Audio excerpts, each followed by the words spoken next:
अस्सलाम वालेकुम वीवर्स, इस वक्त हम लोग एनरकॉन इंटरनेशनल की वर्कशॉप पे मौजूद हैं और यहाँ पर बतौर ख़ास हमारे आने का मकसद ये है कि बहुत सारी मीडियम साइज़ कंपनीज़ जो हैं जो कि बहुत अच्छे लेवल पे काम कर रही हैं और पाकिस्तान जो इस वक्त लोड शेडिंग का शिकार है, बहुत ज़्यादा गैसेस की कमी हो रही है, तो उसमें इस प्रॉब्लम के दौर में कोई एक ऐसा इनिशिएटिव लेना किसी कंपनी का जो कि किसी सलूशन की तरफ जाए या सलूशन मिल सके।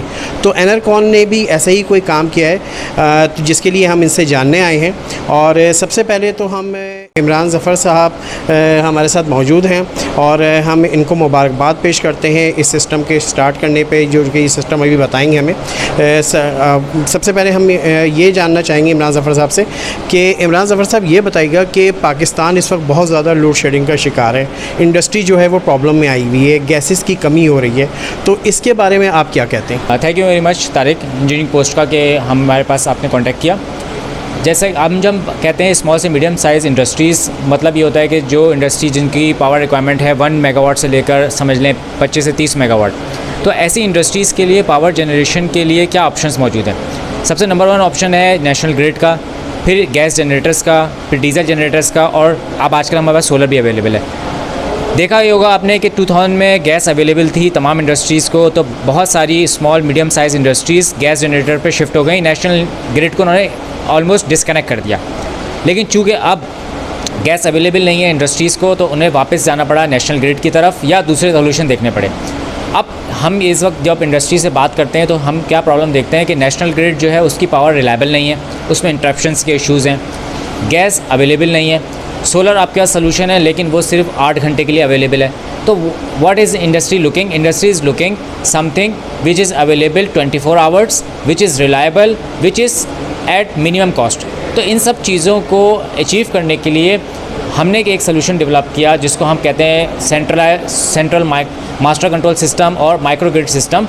वो इंश्योर करता है कि जिस वक्त जो भी पावर अवेलेबल हो, सोलर हो, ग्रिड हो, गैस जनरेटर हो, डीजल जनरेटर्स हो कस्टमर के पास, उनको ऑटोमेटिकली एक सेंट्रलाइज सिस्टम से अवेलेबल किया जाए without any down, without any shut down to customer requirement, और तमाम की तमाम पावर एक सेंट्रल तरीके से इंटीग्रेट होकर कस्टमर को कंटिन्यूस पावर दें।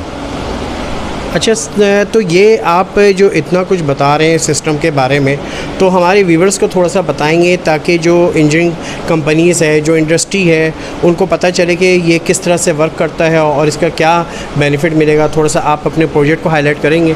जैसा कि इस वक्त आप देखें जो मेरे साथ पीछे हमारे पैनल मौजूद है, ये एक पूरा इसको मास्टर कंट्रोल पैनल कह सकते हैं। आपके सामने ये सारे जो कंट्रोलर्स आपको नज़र आ रहे हैं, ये एक तरह से हमने सिमुलेशन की हुई है जो एक्चुअल हमारे साइट पे जाना है इस प्रोजेक्ट को। ये तकरीबन समझे 20 आपके सामने जनरेटर्स कनेक्टेड हैं। ये हर एक जो आपके पास डिवाइस है वो एक जनरेटर से बात कर रही है। तो हमारे पास 20 जनरेटर मौजूद हैं। आप यहाँ पीछे स्क्रीन देख रहे हैं, ये वो स्क्रीन है जिसके ऊपर जो आपको तमाम डेटा मिलेगा, जो आपकी SLD है, कौन से आपके पास प्लांट पे सोलर कितनी अवेलेबल है, जनरेटर्स कितने अवेलेबल हैं, नेशनल ग्रिड की पावर अवेलेबल है, और हम इस वक्त कस्टमर किस से कौन सी सोर्स से कितनी पावर इस वक्त कंज्यूम कर रहा है, और ये लॉजिक्स इसके अंदर सारी डेवलप हुई हुई हैं। आप PLC इसके अंदर यूज़ हुई हुई हैं, स्पेशल हमने कार्ड्स इस्तेमाल किए हुए हैं, कम्युनिकेशन प्रोटोकॉल्स कन्वर्टर यूज़ किए हुए हैं, और इस प्रोग्रामिंग के तहत, इन कंट्रोलर्स के तहत हमने एक पूरी लॉजिक बिल्डअप करी है कि इसको कस्टमर को इंश्योर किया जाए कि जो best available cost effective power है वो कस्टमर के प्लांट को डिलीवर हो विदाउट एनी इंटरप्शन। अच्छा इमरान साहब, ये भी बताइएगा तो इसके जो कंपोनेंट हैं, क्या ये आप बाहर से मंगवा रहे हैं और कहाँ से मंगवा रहे हैं, और इसके मतलब क्या क्या हर्डल्स आपके सामने आई हैं कि अगर आप इसे बाहर से मंगवा रहे हैं तो डॉलर हमारा बहुत ज़्यादा मतलब कहाँ किस रेट पर है, तो ये सारा सर्वाइवल आप किस तरह से कर रहे हैं, क्या क्या प्रॉब्लम्स फेस की हैं, इसको भी बारे में थोड़ा सा बताएं। कि पाकिस्तान में तो इलेक्ट्रॉनिक्स की कोई चीज़ भी लोकली मैन्युफैक्चर नहीं हो रही। जितने भी हमारे पास कंपोनेंट्स हैं वो यूरोप, USA इसी जगह से आते हैं। तो डेफिनेटली हमें ये प्रॉब्लम होती है जब प्रोजेक्ट्स हम स्टार्ट करते हैं और जब फिनिश करते हैं, तो जो कॉस्ट हमने फोर्सी की होती है उससे काफ़ी बढ़ जाती है, क्योंकि हम सेल करते हैं पाक रुपीज़ में और इंपोर्ट करते हैं डॉलर में। उसका हम एक अल्टरनेटिव ये है कि we are looking for export market. हम ये अपनी जो प्रोडक्ट है उसको हम कोशिश कर रहे हैं मिडिल ईस्ट, साउथ अफ्रीका और इस जगहों पे भी हम एक्सपोर्ट करें, और इससे ये होता है कि हम डॉलर्स हम अपनी कंट्री में भी वापस लाते हैं, जो अपनी इकनॉमी में भी हेल्प आउट करते हैं, और हमारी एज ए कंपनी को भी इससे बेनिफिट होता है। तो we are not only looking for domestic customers, we are also looking for international customers. अच्छा इमरान साहब, मज़ीद थोड़ा सा इसके बारे में बताएं कि हमारी किन इंडस्ट्रीज़ को जो है इसका ज़्यादा बेनिफिट मिलने वाला है, और या तमाम इंडस्ट्रीज़ जो है इसका बेनिफिट ले सकती है। मैंने जैसे बताया था कि जैसे टेक्सटाइल हमारा सबसे बड़ा मेन सेक्टर है, तो इस टेक्सटाइल में भी इस वक्त रुझान है कि हर इंडस्ट्री सोलर लगा रही है। सोलर इसलिए लगा रही है कि उसको एक तो रिक्वायरमेंट ये है कि ग्रीन एनर्जी की तरफ हमारा रुझान है। जितने क्लाइंट है एक्सपोर्ट, वो आपसे डिमांड करते हैं कि आपकी पावर जनरेशन और कंप्लीट प्रोसेस क्लीन हो। तो सोलर को इंडक्ट करने के बाद अगर आपके पास गैस जनरेटर भी मौजूद हैं, आपके पास नेशनल ग्रिड भी आपको चाहिए, तो हम ये सोल्यूशन जो है हमारा एक स्मूथली इंटीग्रेट करता है तमाम पावर को।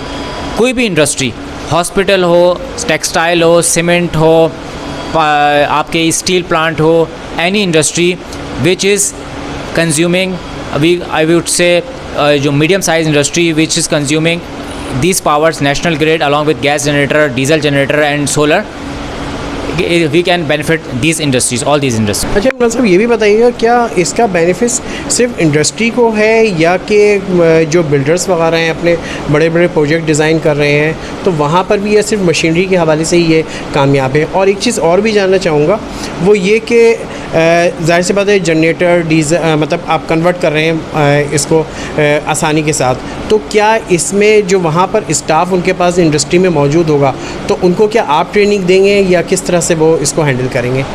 इसके बेनिफिट इंडस्ट्री को मैं प्रेफर करता हूँ, क्योंकि इंडस्ट्री में सोफिस्टिकेटेड, कॉम्प्लिकेटेड, सेंसिटिव मशीन्स होती हैं, तो उनके लिए आपकी पावर को आप विदाउट डाउन टाइम, या अब हम इसको कहते हैं ओपन ट्रांजिशन, या फिर विद माइन्यूट ब्लैकआउट भी हम चेंज नहीं कर सकते एक पावर से दूसरी पावर।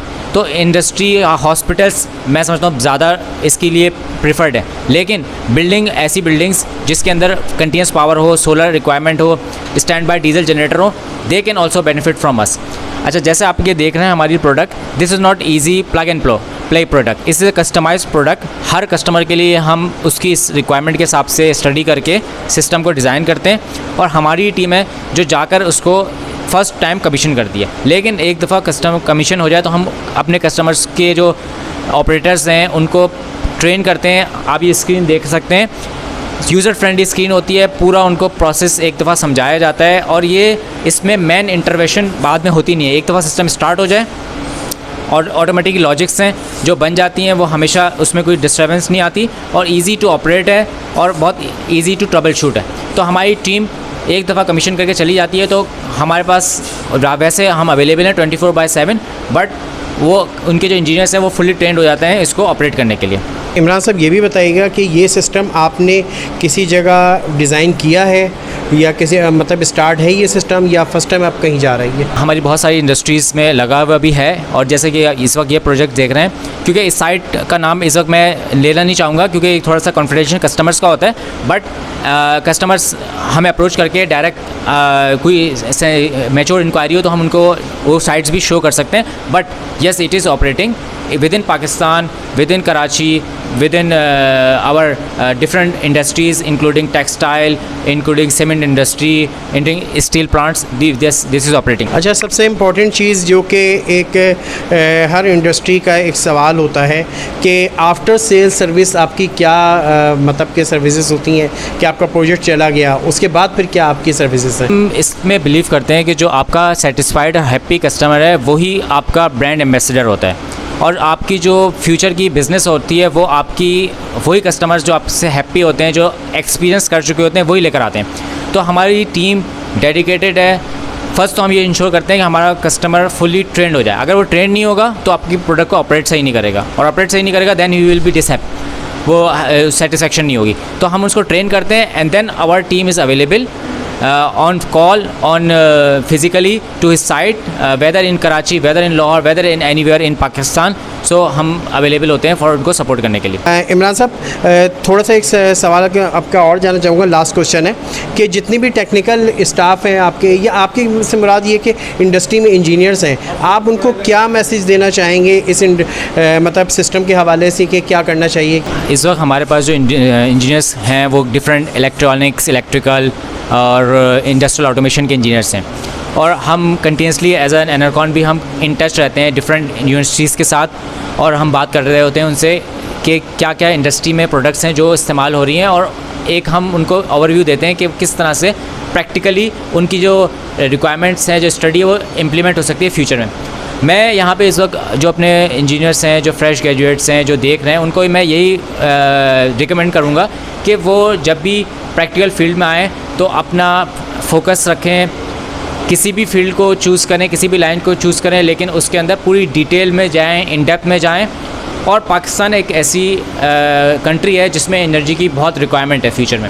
हमें इंडस्ट्री चाहिए, हमें हॉस्पिटल्स चाहिए, हमें इंफ्रास्ट्रक्चर चाहिए, तो ऐसा तो हो नहीं सकता कि हमारे पास रिक्वायरमेंट ना हो, एम्प्लॉयमेंट ना हो।